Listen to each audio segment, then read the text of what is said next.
ಕಾಂಗ್ರೆಸ್ ಸರ್ಕಾರದ ಈ ದುರಾಡಳಿತ, ಸ್ವಜನ ಪಕ್ಷಪಾತ ಜೊತೆಗೆ ಇವತ್ತು ಏನೆಲ್ಲ ಟ್ಯಾಕ್ಸ್ಗಳನ್ನು ಏರಿಸ್ತಾ ಇರ್ತಕ್ಕಂಥದ್ದು, ಒಂದು ಕಣ್ಣಿಗೆ ಸುಣ್ಣ ಒಂದು ಕಣ್ಣಿಗೆ ಬೆಣ್ಣೆ ಇಡತಕ್ಕಂಥ ಅವರ ಚಟುವಟಿಕೆಗಳೇನಿದೆ, ಇಡೀ ರಾಜ್ಯದಲ್ಲಿ ಜನಾಕ್ರೋಶ ಪ್ರಾರಂಭ ಆಗಿದೆ. ಅದನ್ನ ಸೂಕ್ಷ್ಮವಾಗಿ ಅರಿತ ಭಾರತೀಯ ಜನತಾ ಪಕ್ಷದ ನಾಯಕತ್ವ ಸುಮಾರು 16 ದಿನಗಳ ಕಾಲ ಇಡೀ ರಾಜ್ಯಾದ್ಯಂತ ಏನು ಯಾತ್ರೆಯನ್ನು ಮಾಡಲಿಕ್ಕೆ ಹೊರಟಿದೆ.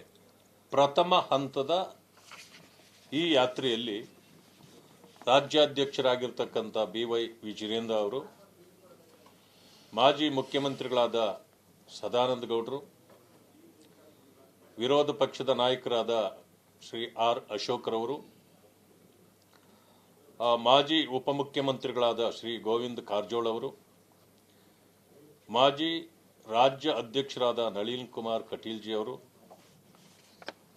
ಮಾಜಿ ಉಪಮುಖ್ಯಮಂತ್ರಿಗಳಾದ ಡಾಕ್ಟರ್ CN ಅಶ್ವಥ್ ನಾರಾಯಣರವರು, ವಿಧಾನ ಪರಿಷತ್ ಸದಸ್ಯರಾದ CT ರವಿ ಅವರು, ಮಾಜಿ ಸಚಿವರಾದ B ಶ್ರೀರಾಮುಲು ಅವರು,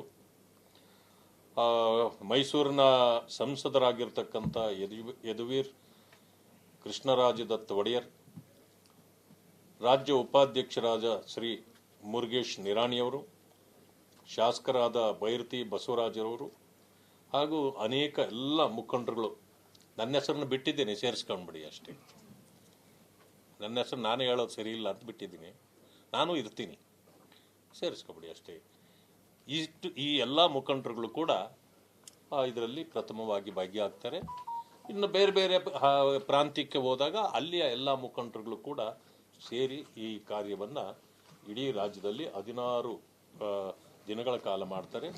ಪ್ರಥಮವಾದ ಈ ಯಾತ್ರೆಯನ್ನು ಕೇಂದ್ರ ಸಚಿವರಾಗಿರ್ತಕ್ಕಂಥ ಪ್ರಹ್ಲಾದ್ ಜೋಶಿಯವರು ಉದ್ಘಾಟನೆ ಮಾಡಿ ಪ್ರಾರಂಭ ಮಾಡ್ತಾರೆ.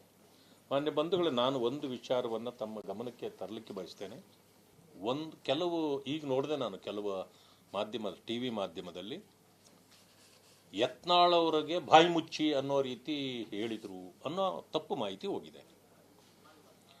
ಈ ರೀತಿ ಮಾತುಗಳನ್ನು ನಾನು ಯಾರಿಗೂ ಮಾತಾಡೋದಿಲ್ಲ. ಯತ್ನಾಳ್ ಅವರು ನಮ್ಮ ಪಕ್ಷದ ಮುಖಂಡರಾಗಿದ್ದದ್ದು ನಿಜ.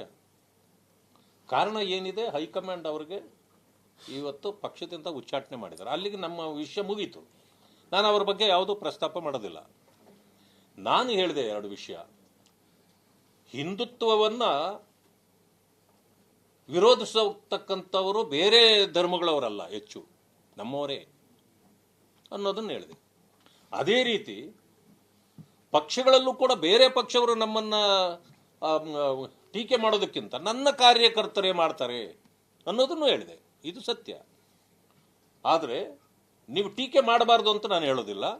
ನೀವ್ಯಾರಾದರೂ ಟೀಕಿಸಬೇಕಾದ್ರೆ ನೇರವಾಗಿ ನಮಗೆ ಬುದ್ಧಿ ಹೇಳ್ರಿ, ತಿದ್ದುಕೊಳ್ತೇವೆ. ಅಷ್ಟು ಹೇಳಲಿಕ್ಕಾಗಿಲ್ಲ ಅಂದರೆ ಬಾಯಿ ಮುಚ್ಚಿರಿ ಅಂತ ನಾನು ನನ್ನ ಕಾರ್ಯಕರ್ತರಲ್ಲಿ ಮನವಿ ಮಾಡಿದ್ದೇನೆ ಹೊರತು ಬೇರೆ ಯಾವ ಮುಖಂಡರಲ್ಲೆಲ್ಲ ಆ ರೀತಿ ತಪ್ಪು ಅರ್ಥ ಹೋಗದಂತೆ ದಯವಿಟ್ಟು ಇದು ಮಾಡಬೇಕು ಅಂತೇಳಿ ನಾನು ತಮ್ಮಲ್ಲಿ ಮನವಿ ಮಾಡ್ತೇನೆ ಅಷ್ಟೇ.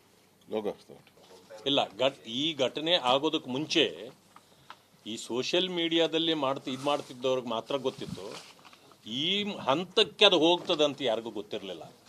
ಅದಾದ ನಂತರ ಅವ್ರಿಗೆ ಯಾವಾಗ ಬೇಲ್ ಸಿಕ್ತೋ ಅವ್ರಿಗೆ ಬೇಸರ ಆಗಿ ಅವ್ರು ಅಲ್ಲಿಂದ ಬೆಂಗಳೂರು ರೀಚ್ ಆಗಿಬಿಟ್ರು. ಬಂದು ಅಲ್ಲಿರಲಿಲ್ಲ, ಬಹುಶಃ ಅಲ್ಲಿದ್ದಿದ್ರೆ ಅವ್ರಿಗೆ ಗೊತ್ತಾಗಿರೋದು. ಇಲ್ಲಿ ಬಂದ ಮೇಲೆ ನಮ್ಮ ಹತ್ರ ಯಾರ ಹತ್ರನೂ ಅವ್ರ ಸಂಪರ್ಕದಲ್ಲಿಲ್ಲ, ಹೇಳಿಲ್ಲ. ಬಟ್ ಅವರು ಪ್ರಾಣತ್ಯಾಗ ಮಾಡ್ಕೊಂಡ ಮೇಲೆ ಅವ್ರಿಗೂ ಗೊತ್ತಾಗಿದ್ದು, ನಮಗೂ ಗೊತ್ತಾಗಿದ್ದು.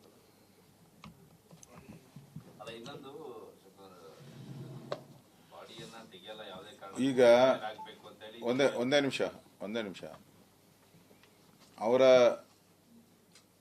ವಾಟ್ಸಪ್ ಮೆಸೇಜಲ್ಲೇ ಅವರು ಧನ್ಯವಾದ ಹೇಳಿದ್ದಾರೆ. ನನ್ನ ಜೊತೆ ಎಲ್ಲ ನಿಂತಿದ್ದೀರಾ ಅಂತೇಳಿ.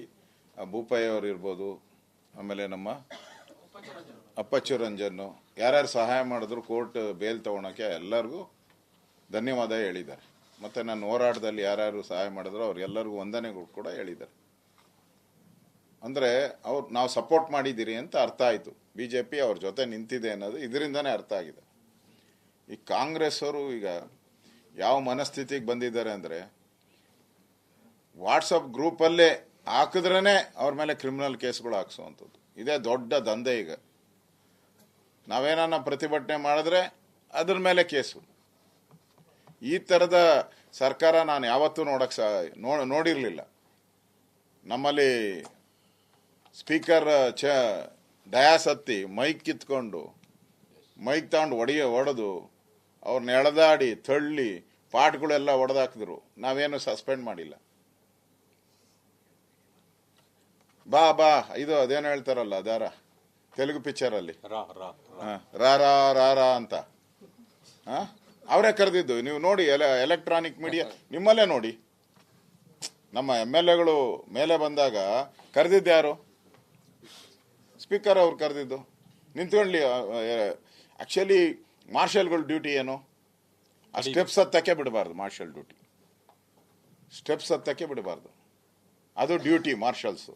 ಅವ್ರನ್ನೆಲ್ಲ ಹೋಗಿ ಅಂತ ಹೇಳಿದ್ರು. ಏನು ಅರ್ಥ? Preplanned. It is preplanned. ಕಾಂಗ್ರೆಸ್ಸಿನ ಪ್ರೀ ಪ್ಲಾನ್ ಇದೆಲ್ಲ. ಸಸ್ಪೆಂಡ್ ಮಾಡಬೇಕು ಅಂತ ಮೆಂಟಲಿ ನಾವು ನಮ್ಮ ಹೋರಾಟವನ್ನು ಹತ್ತಿಕ್ಕಬೇಕು. ಕಳೆದ ವಿಧಾನಸಭೆಯಲ್ಲೂ ಕೂಡ ಓಡೋಬಿಟ್ರು ಅವರು. ವಿಧಾನಸಭೆ ಕೊನೆಯ ದಿನದಲ್ಲಿ ಓಡೋಬಿಟ್ರು. ವಿಧಾನಸಭೆ ನಡ್ಸಕ್ಕಾಗದೆ ಓಡೋದ್ರು.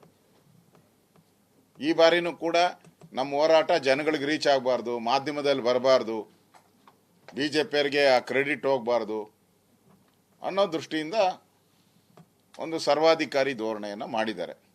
ಕೆಲವೊಂದು ಹೇಳಿಕೆಗೆ ಸೀಮಿತ ಆಗ್ತಾ ಇದೆ. ಬಾಡಿ ಎತ್ತದಲ್ಲಿ ಎಫ್ಐಆರ್ ಆಗೋ ತನಕ ಬಾಡಿ ಎತ್ತಕ್ಕೆ ಬಿಡಲ್ಲ ಅಂತೇಳಿ ಹೇಳಿಕೆ ಬರುತ್ತೆ. ಮೀಡಿಯಾದಲ್ಲಿ ದೊಡ್ಡ ಸುದ್ದಿ ಆಯಿತು. ಆ ನಂತರದಲ್ಲಿ ಅದು ಹೇಳ್ದಂಗೆ ನಡ್ಕೊಂಡಿಲ್ಲ. ನಾನು ಅಲ್ಲಿ ನಮ್ಮ ಅಶ್ವಥ್ ನಾರಾಯಣ ಅವರು ಇದ್ದರು. ನಾನು ಯಾವುದೋ ಆಸ್ಪತ್ರೆಗೆ ಬರಬೇಕಾಯ್ತು, ಬಂದೆ, ಭೇಟಿ ಮಾಡಿ ಮತ್ತೆ ವಾಪಸ್ ನಾನು ಹೋದೆ. ಅಲ್ಲಿ ಅಶ್ವಥ್ ನಾರಾಯಣ್ ಕೇಳಿದೆ. ಇಲ್ಲಣ್ಣ ಅವ್ರ ಮನೆಯವರು ತೀರ್ಮಾನ ತೆಗೆದುಕೊಂಡಿದ್ದಾರೆ ಅಂತ ಹೇಳಿದ್ರು. ಅವ್ರ ಅಣ್ಣ ಅಲ್ಲಿದ್ದರಲ್ಲ, ಅವ್ರ ತೀರ್ಮಾನ ಇಲ್ಲ, ನಾವು ಬಾಡಿನ ತಗೊಂಡೋಗ್ತೀರಿ, ಇಲ್ಲೇ ರಾತ್ರಿ ಎಲ್ಲ ಇರೋದು ಬೇಡ ಅಂತ ನಾನು ಹೇಳ್ತೇನೆ. ಇವರು ಆನ್ ಮಾಡೋದು ಪೊನ್ನಣ್ಣ ಮಾತಾಡಿದ್ ನೋಡಿದೆ ನಾನು. ಅಲ್ಲ ಅದಲ್ಲ, ಇಲ್ಲ ಬಾಡಿ ಯಾಕೆ ತಗೊಂಡೋದೆ? ಅದು ಕರೆಕ್ಟ್. ಅವ್ರು ಕೇಳ್ತಾ ಇರೋದೇ ಕರೆಕ್ಟ್. BJPಯವರೇ ಬಾಡಿ ಎತ್ಕೊಂಡು ಹೋಗಕ್ ನಾವು ಬಿಡೋದಿಲ್ಲ ಅಂತ ಹೇಳಿದ್ರು ಅನ್ನೋ ಮಾತನ್ನು ಅವ್ರು ಹೇಳಿದ್ರು. ನಾವಲ್ಲ. ನಾವು ಅದರ ಬಗ್ಗೆ ನಮಗೆ ಅಧಿಕಾರ ಇಲ್ಲ ಅದನ್ನು ತಡೆಯಲಿಕ್ಕೆ. ಅದು ಇರ್ತಕ್ಕಂಥದ್ದು ಅವರ ಕುಟುಂಬಕ್ಕೆ ಮಾತ್ರ. ಜೀವನ್ ಅವರಣ್ಣ ಅವರೆಲ್ಲ ಮಾತುಕತೆ ಮಾಡಿ ಏನು ಹೇಳ್ತಾರೆ ನೋಡಿ, ನಮ್ಮ ಇದಕ್ಕೆ ನ್ಯಾಯ ಸಿಗಬೇಕು, ನೀವು ನಮ್ಮ ಜೊತೆಯಲ್ಲಿ ನಿಲ್ಲಬೇಕು ಅಂತ ಹೇಳಿದ್ರು. ನಾನು 11 ಗಂಟೆಗೆ ಹೋದವರು, ನಾವು ರಾತ್ರಿ 8:30ವರೆಗೂ ಅಲ್ಲೇ ನಿಂತಿದ್ವಿ. 1 ನಿಮಿಷ ಕೂಡ ನಾವು ಹೊರಗಡೆ ಹೋದವರಲ್ಲ. ಅಶೋಕ್ ಅವ್ರು ಯಾಕೆ ಹೋದ್ರು ಅಂದರೆ ಅವ್ರ ಮೊಮ್ಮಗ ಅವ್ರಿಗೆ ಒಂದು ಆಪರೇಷನ್ ಇತ್ತು, ಅದಕ್ಕೆ ಅಷ್ಟೇ ಹೋದ್ರು ಅವರು. ಅದಾದ ತಕ್ಷಣ ವಾಪಸ್ ಬಂದರು ಅವರು. ನಾವು ಹೇಳಿದ್ವಿ 11 ಗಂಟೆಗೆ ನಾವು ಕೇಳಿದಾಗ 4 ಹೆಸರುಗಳಿದೆ ಅದರಲ್ಲಿ ಕಂಪ್ಲೇಂಟಲ್ಲಿ. 4 ಹೆಸರುಗಳನ್ನು ನಾವು FIR ಅಲ್ಲಿ ಸೇರಿಸಬೇಕು ಅಂತ ಕೇಳಿದಾಗ ಎಸ್ ಸೇರಿಸ್ತೇವೆ ಅಂದರು. DCP ಅವರು. ನಾನು ಇದಕ್ಕೆ ಕೂಡ ನಾವು ಫೋನ್ ಮಾಡಿದಾಗ 4 ಹೆಸರು ಇದೆ ಸರ್ ಅಂದರು. ಆದರೆ ನಮ್ಮ ಅಡ್ವೊಕೇಟ್ ಹೋದ್ರು ಕೂಡ FIR ಅನ್ನು ತೋರಿಸಲಿಲ್ಲ, ನಂಬರ್ ಮಾತ್ರ ಹೇಳಿದ್ರು, FIR ನಂಬರು. ಆದರೆ ಅವ್ರು ಬಂದಿದ್ದು 3:03 ಬಂದರು. ಅಲ್ಲಿವರೆಗೂ ನಾವು ತಾಳ್ಮೆಯಿಂದಿದ್ವಿ. ಇದ್ದಾದ್ಮೇಲೆ ಅವ್ರು ಬಂದಾಗ ನಾವು ಕೇರೆ ಮಾಡಲಿಲ್ಲ ಅವ್ರು ನಮ್ಮನ್ನ. ಅವ್ರ ಪಾಡ್ಗೆ ಅವ್ರು ಒಳಗಡೆ ಹೋಗ್ತಿದ್ರು. ನಾ ಕರೆದು ಅವ್ರಿಗೆ ಸ್ವಲ್ಪ ದಬಾಯಿಸಿ ಹೇಳ್ಬೇಕಾಯ್ತು. ನಾ ಹೇಳಿದಾಗ ಅವ್ರು ಹೇಳಿದ್ರು, ಒಂದು ಸಾರಿ FIR ಆದಮೇಲೆ ಇವರು ಮತ್ತೆ ಹೆಸರನ್ನು ಸೇರಿಸಲಿಕ್ಕೆ ಅವರಿಗೆ ಅಧಿಕಾರ ಇಲ್ಲ. ಒಂದು ಸಮಯ ಅದೇನಾದರೂ ಆದರೆ ಕೋರ್ಟ್ನ ಆದೇಶ ಬರಬೇಕು. ನಾವೇನು ಮಾಡಿದ್ವಿ, ನಮ್ಮ ಅಡ್ವೊಕೇಟ್ಗಳನ್ನೆಲ್ಲನೂ ಕೇಳಿದ್ವಿ. ವಿಚಾರ ತಿಳ್ಕೊಂಡಾಗ ಇವರು 8 ಗಂಟೆವರೆಗೂ ನಾವು ತಡೆದ್ವಿ. ಕೊನೆಗೂ ಅದನ್ನು ಈಗ ಸೇರಿಸಲಿಕ್ಕೆ ಸಾಧ್ಯನೇ ಇಲ್ಲ ಅಂತೇಳಿ ನೀವು ಇನ್ನೊಂದು ರೀಜಾಯಿಂಡರ್ ಬರ್ಕೊಡಿ ಅಂತ ಕೇಳಿದ್ರು ಅವರು, DCP ಅವರು. ಆಗ ಜೀವನ್ ಅವರು ಮತ್ತೊಂದು ಕಂಪ್ಲೇಂಟ್ ಕೊಡಲಿಲ್ಲ. ಯಾಕಂದ್ರೆ 2ನೇ ಕಂಪ್ಲೇಂಟ್ ಕೊಟ್ಟರೆ ಅದು ಊರ್ಜಿತ ಆಗೋದಿಲ್ಲ. ಅದಕ್ಕೆ ನಾವೇನು ಮಾಡಿದ್ವಿ, ಮತ್ತೊಂದು ಅದಕ್ಕೆ ರೀಜಾಯಿಂಡರ್ ಕೊಟ್ಟು, ನೀವೇ ಪರ್ಪಸ್ಫುಲಿ ಒಮಿಟ್ ಮಾಡಿದ್ದೀರಿ ಆ ಹೆಸರುಗಳನ್ನ, ನೀವು ಸೇರಿಸಿಲ್ಲ, ಇದು ನಿಮ್ಮ ತಪ್ಪು, ನಮ್ಮದಲ್ಲ, ಅದಕ್ಕೆ ಇದನ್ನ ಸೇರಿಸಿ ಅಂತ ಹೇಳುವಂತ ಒಂದು ಇದನ್ನ ಅದಕ್ಕೆ ರೀಜಾಯಿಂಡರ್ನ ಕೊಟ್ಟು, ಅದಾದ್ಮೇಲೆ ಯಾವುದೇ ಕಾರಣಕ್ಕೆ ಈಗ ಆಗೋದಿಲ್ಲ.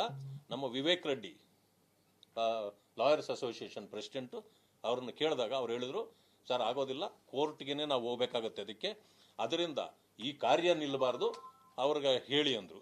ಆಗ ಅವ್ರ ಮನೆಯವ್ರನ್ನ ಕೇಳಿದ್ವಿ, ನಾವು ತೀರ್ಮಾನ ತಗೊಳ್ಳಿಲ್ಲ.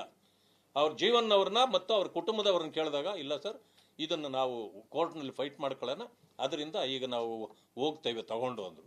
ಅಷ್ಟಾಗಿ ಅವರ ತೀರ್ಮಾನಕ್ಕೆ ಎಲ್ಲವೂ ಬಿಟ್ಟಿದ್ದೀವಿ ಹೊರತು ಇದು ಬಿಜೆಪಿಯ ತೀರ್ಮಾನ ಯಾವುದೂ ಇಲ್ಲ. ಆ ಕಾರ್ಯಕರ್ತನಿಗೆ ರಕ್ಷಣೆ ಕೊಡಬೇಕು, ಅವರಿಗೆ ನ್ಯಾಯ ಕೊಡಿಸ್ಬೇಕು, ಇಷ್ಟೇ ನಮ್ಮ ಉದ್ದೇಶ.